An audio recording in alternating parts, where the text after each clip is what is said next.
За 80% та ногоон уурга маань ерөнхийдөө бол ямар хүмүүс уудаг вэ гэхээр элэг, бөөр, нойр, булчирхай, ходоод, цөс, сахар их уудаг гэж уудаг. Элэгний тухайд элэгний B, C, D вирустай, за дельта вирустай гэдэг чинь өөрөө тухайн хүн маань элэгний хатууралтай болж эхэлж байна гэсэн үг. За тэгэнгүүтээ элэгний өөхлөлттэй. За тэр элэгний тухайд бол ийм. За ходоодны тухайд бол ходоодны улаалт ихтэй, ходоодны шархлаатай. За нойр, булчирхай, архаг өрөвсөлттэй. Эдгээр өвчлөлүүдээс бол за цөсөн дээр гэх юм бол мэдээж цөсөн өрөвсөл ихтэй, цөсөн ямар нэгэн өөрчлөлт орсон гэдэг ийм хүмүүс бол ууж хэрглэж болно. Бөөрийн архаг өрөвсөлттэй, за дээрэс нь түүдхийн цэрийн өрөвсөлттэй, бөөрийн сэрэг жилттэй, их хэмжээний уураг алдаад байгаа ч юм уу те. За тийм тохиолдол бол 80% та ногоон уураг ууж болно. За сахарын тухайд гэх юм бол уурга маань өөрөө цусаар дамжаад бүх эд эрхтнүүдэд тараагддаг. За цуснд байгаа сахарыг нь тодорхой хэмжээнд идэж өгөөд за бусад эд эрхтэндээ нөлөөлөхөөс нь урьдчилан сэргийлээд тогтворжиж барьж өгөхөд нь тусалдаг. За сахарын хүндрэлээс сэргийлж өгөх бол боломжтой гэсэн үг уурга ууснараа.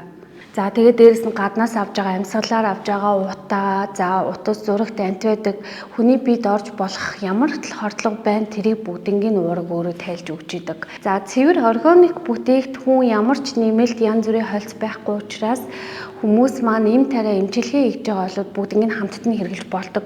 За манайх түүхийн эдийнхаа сүүг хаанаас авдаг вэ гэхээр Архангай аймгийн дөрвөн суманд л ер нь маш өндөр чанартай за яг цэвэр сарлаг байдаг.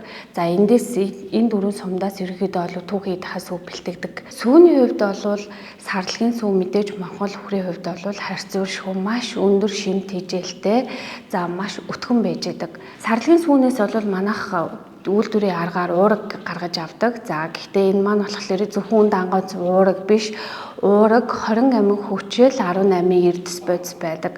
За хүмүүс дийлэнхдээ уурга пептид 2 юугаараа ялгаатай вэ гэж асуудаг. За одоо үүнийг тайлбарлаад өгье. Уурга гэдэг зүйлийг ерөнхийдөө маш нарийн жижиг молекул хүртэл нь болгоод задлчихсан зүйлийг пептид гэж нэрлэдэг. За хамгийн энгийнээр ойлгохыг гэх юм бол за уургийг уула хүний биед 15 минутын дотор бүрэн шингээ дуусахад бэлэн болгочихсон маш жижиг хэсэг болгочихсон зүйлийг пептид гэж нэрлэдэг байгаа юм. Манай уурга нь одоо энэ бүх ачаал энэ бүх процессыг ерөөсөө товчлоод шууд пептид болгоод ийм болгочихсон. За энэ маань өөрөө илгэн дээр амин хүчил болж задраад хүний биеэр тархагдаг. Энэ дээр ингээд нөгөө нэг пептид чи ингээ 2 ширхэг хэлхээтэй юм чи ингээд элэг ингээд нэг болгоод задлана гэж байгаа. Элэг хичнээн өвчүүлсэн 80% нь ажиллахаагүй болцсон ч гэсэн шууд ийм болгочих чаддаг.